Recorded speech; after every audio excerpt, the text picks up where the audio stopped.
बिस्मिल्लाहिर्रहमानिर्रहीम। अस्सलाम वालेकुम। मैं डॉक्टर शादमान हूँ, consultant plastic and burn surgeon हूँ। मैं यहाँ Burns and plastic surgery centre में पिछले 20 साल से काम कर रहा हूँ।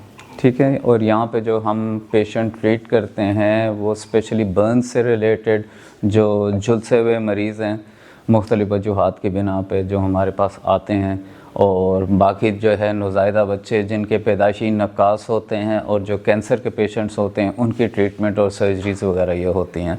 और ये बर्न सेंटर हमारा KPK का one of the best centre of excellence है, जहाँ पे तमाम फैसिलिटीज़ अवेलेबल हैं एक छत के नीचे, और पेशेंट को प्रॉपर जो है एज़ पर इंटरनेशनल स्टैंडर्ड्स हम उसको वो केयर प्रोवाइड करते हैं। हमारे पास जो है स्किन से रिलेटेड जितने प्रॉब्लम्स आती हैं पेशेंट के, उसमें कैंसर के पेशेंट्स भी हमारे पास आते हैं जो स्किन के जल्द के कैंसर के मरीज़ होते हैं। उनकी सर्जरी वगैरह, उनके ऑपरेशन वगैरह वो यहाँ पे प्लान होते हैं, पेशेंट्स की सर्जरीज़ वगैरह होती हैं, और फॉलो अप्स वगैरह जो उनका लॉन्ग टर्म होता है कि आगे उन्होंने क्या क्या एहतियाती तदाबीर करनी होती हैं, वो सारा हम उन्हें एजुकेट करके यहाँ से भिजवाते हैं। इसमें तो आप स्टार्ट लें घरेलू एक्सीडेंट्स वगैरह ना, घर के अफराद की गफलत की वजह से जो मरीज़ जो हैं झुलस जाते हैं, लाइक जो है ख़वातीन किचन में जो काम कर रही होती हैं, उनकी मामूली सी गफलत से जो है वहाँ पे कुछ ना कुछ सानहा रूनुमा हो जाता है, जिसकी वजह से आग लग जाती है और वो इंसिडेंट्स हो जाते हैं, जिसमें गैस लीकेज वगैरह भी आ जाती है। और ख़वातीन ने लिबास ऐसे पहने होते हैं जो बहुत जल्दी उनको आग लग जाती है। ठीक है। कुछ सिलेंडर लीकेजेस वगैरह के, पाइप की लीकेजेस वगैरह की वजह से हो जाते हैं। कुछ गर्म पानी जो बॉइलिंग लिक्विड्स वगैरह हैं, जो गर्म पानी वगैरह है, वो स्पिल हो जाता है, गिर जाता है उनकी गफलत की वजह से, बच्चों की वजह से। बच्चों को प्रॉपर वो लुक आफ्टर नहीं कर रहे होते, उनको कंट्रोल नहीं कर रहे होते, ऐसी जगहों पर उन्होंने चीज़ें रखी होती हैं। कुछ गीज़र की वजह से हो जाते हैं, उसका टेम्परेचर कंट्रोल नहीं होता, उसका थर्मोस्टेट कंट्रोल नहीं होता। तो ये तो हो गए हमारे घरेलू मरीज़ ना।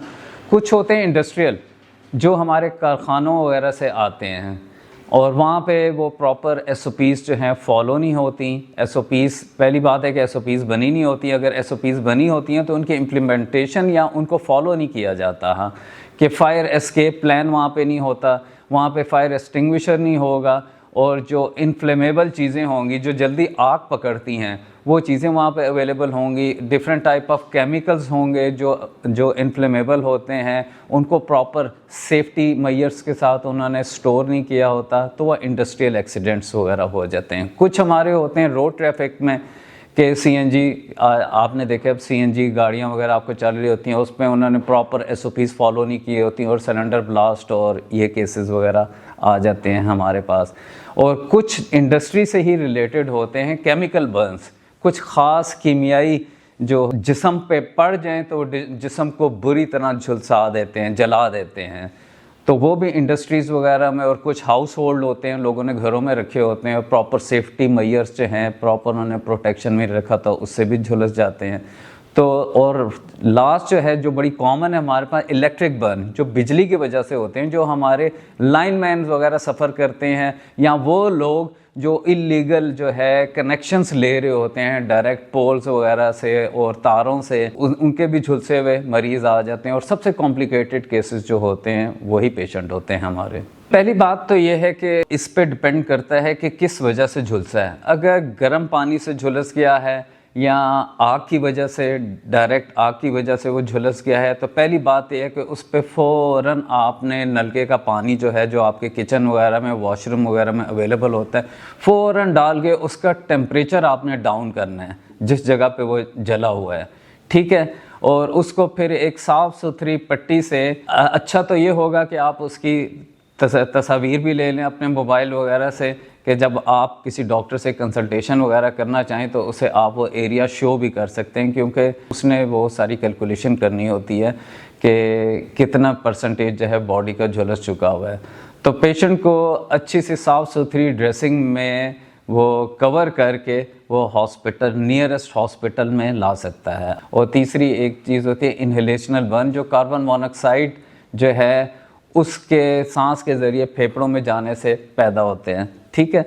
और वो भी अमूमन घरों वगैरह में या इंडस्ट्रीज़ वगैरह में होते हैं कि किसी बंद कमरे में आग लग जाए और वहाँ धुएं से भर जाए तो कार्बन मोनोऑक्साइड जो है वो जिस्म के अंदर दाखिल हो जाती है, जिससे कार्बन, एक तो मरीज़ झुलसा हुआ है और दूसरा कार्बन मोनोऑक्साइड के अपने असरात होते हैं, मुज़िर असरात जिस्म पे, जिसकी वजह से पेशेंट जो है उसकी कॉम्प्लिकेशन ज़्यादा हो जाती हैं। अगर स्कार्स बर्न आया है या लिक्विड वाले जो है गर्म पानी वगैरह से बर्न हुए हैं, उसमें हम पेशेंट को असेस करके, उसको देख के, उसका मुआयना करके हम आगे जो है अपना जो है प्लान करते हैं ट्रीटमेंट वगैरह, उसका इलाज वगैरह का, इसको सर्जरी की ज़रूरत है या इसको सिर्फ पट्टियों की ज़रूरत पड़ेगी, पट्टियों से इसका जो है मसला हल हो जाएगा।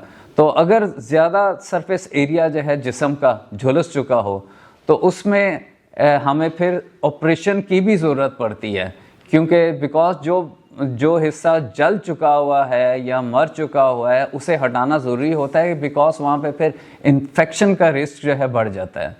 तो उसको हमने प्रिवेंट करने के लिए या उसको ट्रीट करने के लिए फिर हम उसका ऑपरेशन वगैरह भी करते हैं। लेकिन इनिशियल फेज़ जो होती है वो सिर्फ यही होती है कि हम उसकी जो है पानी की रिक्वायरमेंट, जिस्म में जो उसका पानी ज़ाया हो गया है, पानी की रिक्वायरमेंट उसकी पूरी करने की कोशिश करते हैं और उसे ड्रिप्स वगैरह लगाते हैं, सर से पाँव तक उसका मुआयना करते हैं, वो परसेंटेज कैलकुलेट करते हैं और उसकी फिर पिक्चर्स लेके, तस्वीरें लेके उसकी हम ड्रेसिंग करते हैं और आगे का फिर हम डेफिनेटिव प्लान दे देते हैं कि आगे इसको ऑपरेशन की ज़रूरत होगी कि नहीं होगी। जो घरों में जो एक्सीडेंट्स वगैरह हो जाते हैं, रूनुमा हो जाते हैं, इस किस्म के वाक़यात, नाखुशगवार वाक़यात, तो उसमें तो घर के सारे अफराद उन्हें एजुकेट करने की ज़रूरत है कि वो एहतियाती तदाबीर जो है उनको प्रॉपर फॉलो करें। अगर ख़वातीन किचन में काम कर रही हैं तो वो ऐसे ड्रेसेस पहने जो ज़्यादा जल्दी आग नहीं पकड़ते। जिस तरह कॉटन हो गया, कॉटन इतनी जल्दी आग नहीं पकड़ता, जबकि पॉलिएस्टर और बाकी ड्रेसेस वगैरह जो इस किस्म के होते हैं वो जल्दी आग पकड़ते हैं। स्पेशली इनका दुपट्टे वगैरह जो होते हैं वो आग पकड़ लेते हैं, वो लूज़ होते हैं उनके साथ, ठीक है। चूल्हे जो होते हैं उनकी वेल्व्स वगैरह, उनके बटन वगैरह वो प्रॉपर स्टैंडर्डाइज होने चाहिए, कोई सब स्टैंडर्ड चूल्हे वगैरह नहीं होने चाहिए। इसमें जो पाइपिंग आप लोगों ने गैस की होती है वो भी प्रॉपर स्टैंडर्डाइज पाइप यूज़ होने चाहिए ताकि उसमें लीक के चांसेस वगैरह ना हो।